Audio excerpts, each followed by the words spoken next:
Dan ya, main ke rumah yuk, main ke rumah ya. Ayo.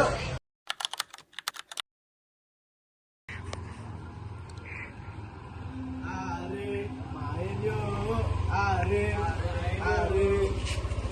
Misi.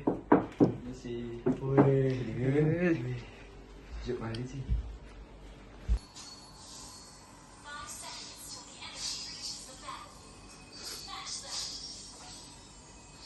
A few moments later. Aduh, susah banget sih. Aduh, Gampang banget. Teman-teman, aku mau ke kamar mandi dulu ya. Kiri. Ya. Ya, hati-hati ya, coba Oke, oke. Biu, kamu lagi main apa tuh? Lagi main game tuh, Ton. Itu bangunan apa ya? Kok kayak nggak asing? Ini nih bangunan Monas. Ngomong-ngomong soal Monas, Monas termasuk dalam pembangunan di masa Orde Lama di Indonesia nggak sih? Iya deh. Seingatku waktu masa-masa Indonesia masih belum stabil ya, masih fokus pada politik gitu loh. Apalagi dulu pembangunannya nggak fokus ke Monas saja, lebih fokus ke pendidikan gitu. Iya sih.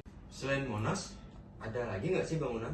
Kalau nggak salah sih, seingatku ada lagi ya, yaitu Stadion Gelora Bung Karno atau yang singkatannya yang kita kenal tuh GBK. Ngomong-ngomong soal Orde Lama nih, kira-kira siapa sih yang memimpin pada saat masa Orde Lama? Seingatku ya, kalau nggak salah tuh IR Soekarno dari tahun 1945 sampai 1966. Kapan sih Orde Lama itu jatuh, sama apa penyebabnya? Tepatnya sih ya tahun 1966 waktu demonstrasi lagi besar-besaran akibat inflasi tinggi. Itu juga karena ketidakstabilan politik, yaitu peristiwa G30 SPKI. Ari, sini. Kalian lagi ngapain nih? Kita lagi membahas pembangunan Indonesia masa ke masa. Oh iya, habis Orde Lama kan ada Orde Baru. Gimana sih pemerintahan di Orde Baru itu? Pemerintahannya yang dipimpin oleh Soeharto dan berlangsung dari tahun 1966 hingga 1998. Apa aja sih yang dibangun waktu periode Orde Baru?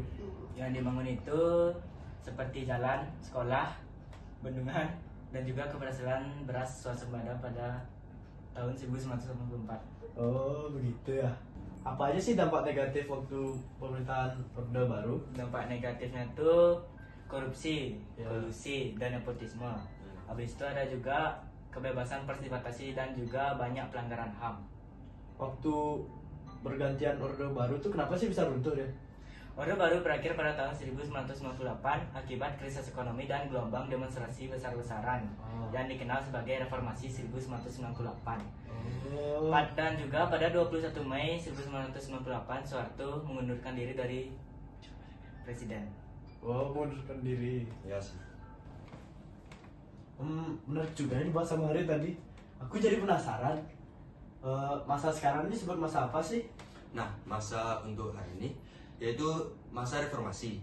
Masa reformasi awalnya terbentuk karena jatuhnya pemerintahan Presiden Soeharto pada tahun 1998. Nah, ditandai dengan upaya pembangunan sistem pemerintahan yang lebih demokratis, terbuka dan bebas dari praktek kolusi dan nepotisme. Apa aja pembangunannya? Nah, untuk pembangunannya yaitu pembangunan stasiun kereta api MRT di Jakarta dan pembentukan lembaga Komisi Pemberantasan Korupsi atau disebut KPK dan Mahkamah Konstitusi atau MK. Terus dampaknya itu ada apa aja sih? Nah, dampaknya yaitu masyarakat dapat lebih menyuarakan pendapat dengan bebas dan dapat mendirikan partai politik baru. Oh ya, siapa aja sih yang memimpin pada masa reformasi? Di masa reformasi, yang pertama yaitu dipimpin oleh B.J. Habibie, Megawati Soekarno Putri, SBY, Joko Widodo dan hari ini yaitu Presiden Prabowo Subianto. Menarik juga pembelajaran hari ini. Kesimpulannya, dari pembangunan Indonesia pada masa Orde Lama sampai pada reformasi yang pada awalnya terfokus pada nasionalisme politik, ke stabilitas dan pertumbuhan ekonomi, lalu yang terakhir ke demokratisasi dan juga transparansi.